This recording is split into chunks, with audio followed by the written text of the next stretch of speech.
आदा तोड़ता है। हम लोग देश के साथ हैं। देखिए दीपक विश्वकर्मा की एक खास रिपोर्ट। कल तकरीबन 5 बजे के आसपास युद्ध विराम की घोषणा होती है, सीज फायर की घोषणा होती है, लेकिन उसके तकरीबन 3 घंटे बाद पाकिस्तान अपनी उसी हरकत को फिर अंजाम देता है और तमाम शहरों में फिर एक बार सीज फायर का उल्लंघन देखा गया। तो समझा जा सकता है कि जिस तरीके से पाकिस्तान लगातार जब बात कर रहा था और बात की चर्चा कर रहा था कि अब सीज फायर का उल्लंघन नहीं होगा, उसके बावजूद सीज फायर का उल्लंघन किया गया। और उससे पहले यदि बात की जाए जो स्थिति बनी हुई थी, तो इसी तरीके की जो स्थिति थी, ये जो इसको ये कहा जा सकता है कि जो इस तरह के सेफ जोन थे वहाँ पर लोग रहने को मजबूर थे।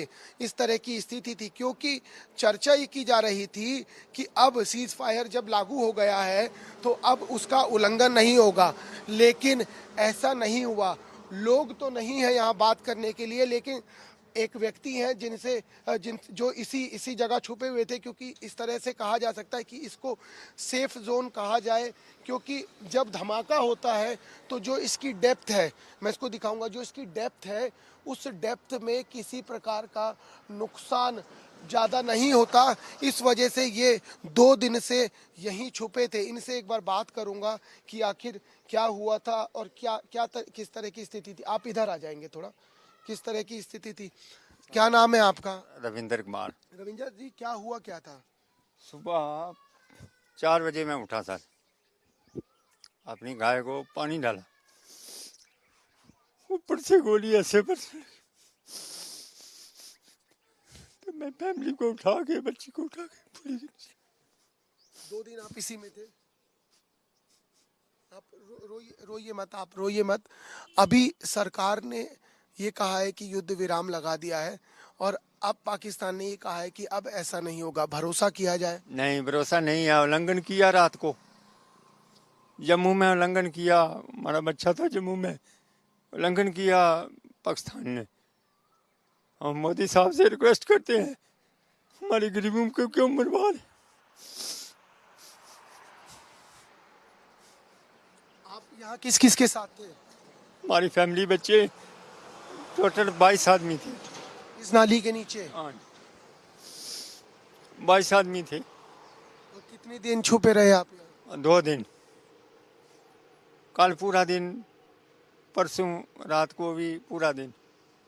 खाना वाना खाया आपने? नहीं,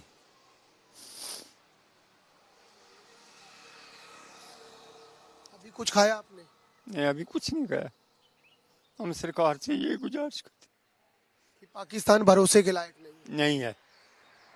आपने तो तमाम सारी परिस्थिति देखी है, क्योंकि आप एलओसी में रहे हैं। हाँ जी, लगातार वो जो कहता है उसका पूरा नहीं करता है कभी। पूरा नहीं करता सर। हम मोदी साहब से ये रिक्वेस्ट करते हैं कि उस पे भरोसा ना किया जाए, ना किया जाए।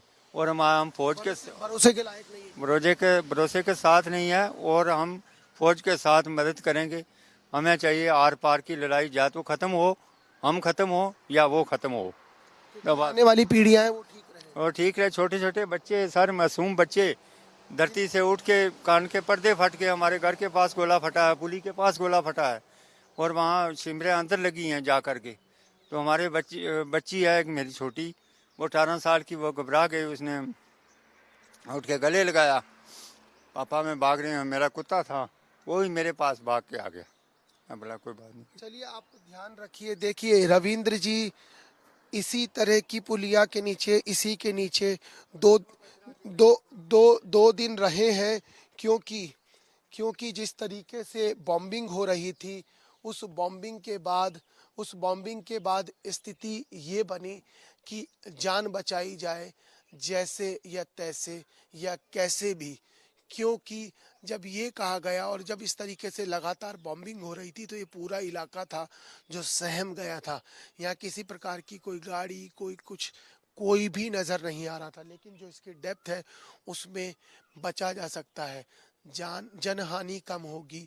और इसी वजह से यदि बात की जाए, इन आंसुओं ने ये बता दिया, क्योंकि ये एलओसी के लोग हैं, इन्होंने पाकिस्तान को तमाम बार घटिया हरकतों के साथ देखा है और पकड़ा है।